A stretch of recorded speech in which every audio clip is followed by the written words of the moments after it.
Jo, dobrý, akorát vole na píču příprava, vůbec mi nevzali hůlky, když to vali včera ani neví na jakou váhu, já jsem teďka přibral, takže určitě budu z toho vypadávat.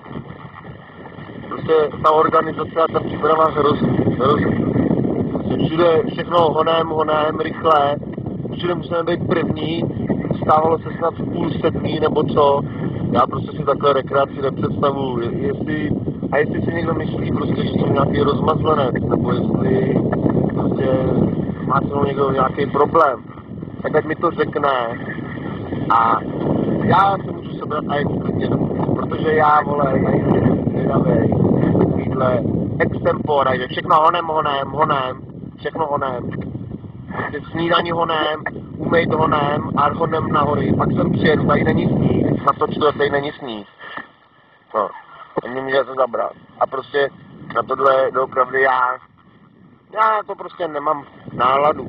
Já to, že jsem chtěl rekreovat a ne vstávat jako debil ráno takhle brzo. Pak jsem řekl, tady zima jak prdeli, žádný sníh. A krásný sjezdovky, kde prostě není ani živáčka, protože všichni normální lidi ještě spějí. Takže to je všechno, co jsem chtěl říct a bohužel teda mě mrzí, že si přivezu liže i bulky a bohužel no,